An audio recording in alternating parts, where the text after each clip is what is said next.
Depuis plusieurs semaines, on assiste à une mobilisation dans la lutte contre la violence faite aux femmes. En Loire-Atlantique, les institutions accompagnent ce mouvement, même s'il reste encore beaucoup à faire, notamment en matière de justice. Jean-Michel Naga. C'est une mobilisation sans précédent pour lutter contre un véritable fléau, celui des violences faites aux femmes. L'Observatoire du département a mené son enquête. 65 000 femmes en seraient victimes chaque année en Loire-Atlantique.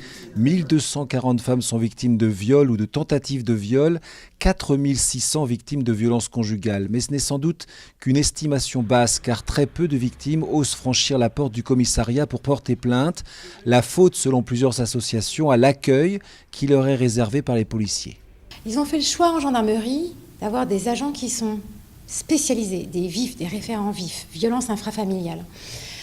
Ça marche mieux parce que les gens sont volontaires complètement et se dirigent directement vers l'accueil de ces femmes. Ce n'est pas toujours le cas en police, malheureusement. Malgré cela, en zone police, c'est-à-dire dans les communes les plus importantes du département, le nombre de plaintes pour violences sexuelles a fortement augmenté depuis un an, plus 20%. Ce nombre a même doublé en octobre par rapport à la même période l'an dernier. Un mois d'octobre marqué par un phénomène de dénonciation sur les réseaux sociaux, phénomène de libération de la parole, nécessaire mais démesuré pour cette avocate spécialisée.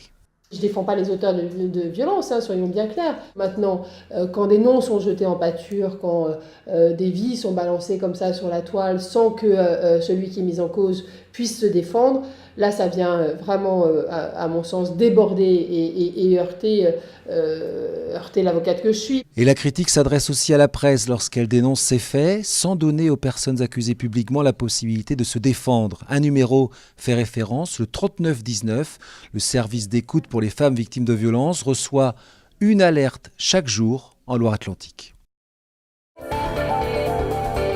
C'est le plus grand plan d'eau de l'agglomération. À Couëron, le lac est actuellement vidangé afin de limiter l'apparition de cyanobactéries. Ce mardi, les poissons qui peuplent le plan d'eau devaient être déménagés, mais tout ne s'est pas passé comme prévu. Cédric Manet. Ces pêcheurs avaient rêvé de sortir les carpes, gardons et brochets qui font la réputation du lac de Beaulieu à Couëron. Leur objectif, les déménager vers d'autres plans d'eau. Mais hier, la vidange ne s'est pas déroulée comme prévu. Là, ça fout les boules pour les poissons. Les poissons devaient glisser doucement vers les parties immergées de l'étang, mais ils sont restés coincés à de petites profondeurs au milieu du plan d'eau. Si rien n'est fait, ils risquent l'asphyxie. Le problème, c'est quand on vidange un plan d'eau, on ne sait pas ce qu'on va trouver. Donc on a imaginé un scénario, et le scénario ne marche pas, parce que vous avez un taux d'envasement qui est trop fort, des niveaux d'eau qui ne sont pas compatibles. Donc effectivement, c'est la surprise du chef, et là on est un peu... Alors les pêcheurs, on est venus en nombre, tout le monde s'est mobilisé, et en fait pour rien, puisqu'on ne peut pas pêcher le poisson à cause du fait qu'on ne peut pas ramener des poissons dans la zone dans la pêcherie en fait. Donc le deal, c'est de refaire un étier pour pouvoir ramener tout le poisson ici et de pouvoir le pêcher dans de bonnes conditions et le sauver. Car l'objectif, c'est donc de sauver les poissons, mais plus globalement de refaire une santé à ce lac malade des cyanobactéries. Le développement anarchique des cyanobactéries fait qu'il y a une consommation importante de l'oxygène dans l'eau, ce qui rend du coup le milieu déficitaire en oxygène et ce qui crée des mortalités puisque le poisson du coup ne peut plus respirer. Et une fois le désenvasement effectué, le lac de Beaulieu pourra de nouveau être rempli. Mais quand ? C'est fonction de la saison et de la pluviométrie. Et comme vous savez, en ce moment, la pluviométrie, c'est pas le fort de la région. De toute façon, il ne sera pas remis en eau cette année. Donc ce sera qu'à l'automne prochain qu'il faut mettre des cierges pour qu'on ait un peu plus d'eau que cette année. Voilà. Avis aux usagers des Bacs de Loire, le service sera perturbé entre Indrette et Bassindre du 4 au 6 décembre prochain en raison de travaux d'entretien effectués sur la cale. Une partie seulement des traversées sera assurée. Pour plus de détails, direction le site internet du conseil départemental ou bien l'application mobile des Bacs de Loire. La 39e édition du Festival des Trois Continents a livré son palmarès hier. C'est le réalisateur chinois Tao Gu qui a reçu la Montgolfière d'or pour Comme un cheval fou, une œuvre à mi-chemin entre le film et le documentaire où le réalisateur va à la rencontre de son ami d'enfance en Mongolie.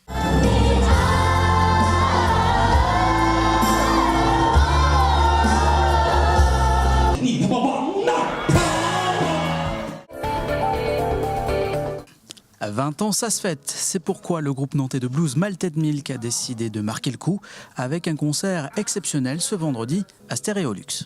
On a décidé d'inviter les groupes qu'on aime bien surtout de Bordeaux, parce qu'il y a The Possum et puis Alexis Evans qui viennent de Bordeaux, qui sont la jeune génération. Donc c'était à la fois parce qu'on aime bien ce qu'ils font musicalement, mais aussi parce que c'est des gens qui ont quasiment 20 ans de moins que nous en fait. Donc c'est la nouvelle génération qui arrive, qu'on a envie de présenter à travers notre label Mojo End Records qu'on vient de monter. Donc voilà, on a essayé de réunir le maximum de personnes autour de Malted Milk pour faire un truc un peu exceptionnel parce que c'est à Nantes et parce que c'est les 20 ans. Au Stérolux, où on avait fait déjà la fête en 2013 pour enregistrer un album live. Le concert est malheureusement déjà complet, mais vous pourrez le retrouver sur l'antenne de Télé Nantes d'ici quelques semaines.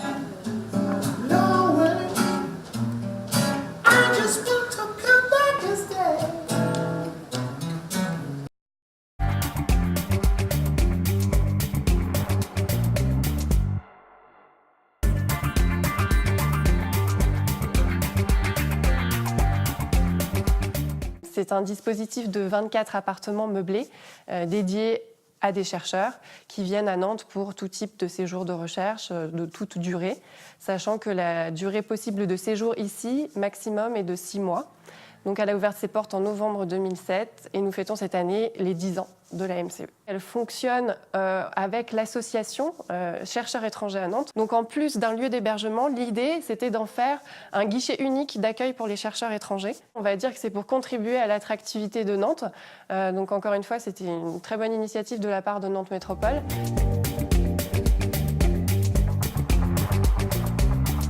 On répond à leurs démarches administratives, on les aide dans leurs démarches d'immigration, que ce soit aussi pour leur immatriculation à la sécurité sociale, l'école pour leurs enfants, trouver un médecin anglophone, ouvrir un compte bancaire, enfin tous les problèmes que peuvent rencontrer des personnes étrangères. On leur propose des cours de français. Les chercheurs, quant à eux, peuvent profiter de ce lieu pour se rencontrer, pour se socialiser aussi. C'est un peu un lieu networking, parce qu'on organise des événements à peu près toutes les 2 semaines. On alterne entre les événements qui ont lieu ici et qui sont donc gratuits avec des événements qui ont lieu à l'extérieur. Il y a tout type de chercheurs qui viennent ici à Nantes. Ça peut être des chercheurs en histoire, des chercheurs en sciences dures, en physique, chimie, mais aussi en langue. Donc c'est vraiment tout domaine confondu. Et pour les nationalités, c'est un peu pareil. On a plus de 95 nationalités qui sont représentées.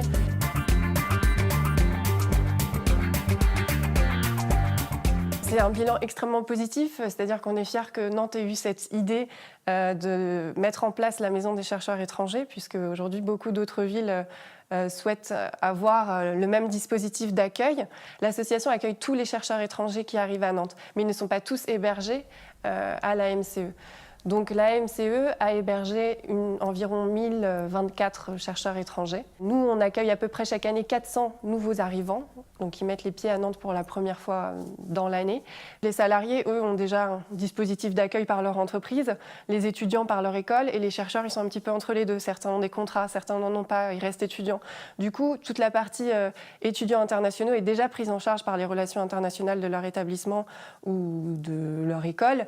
Mais les chercheurs, eux, il n'existait rien pour eux. Donc c'est ça l'idée, c'est qu'on vient en complément de la MEF qui est située juste à côté, qui est donc les relations internationales de l'Université de Nantes, pour qu'il y ait un suivi en fait et qu'on soit vraiment identifié comme un pôle international pour l'accueil d'étudiants chercheurs étrangers.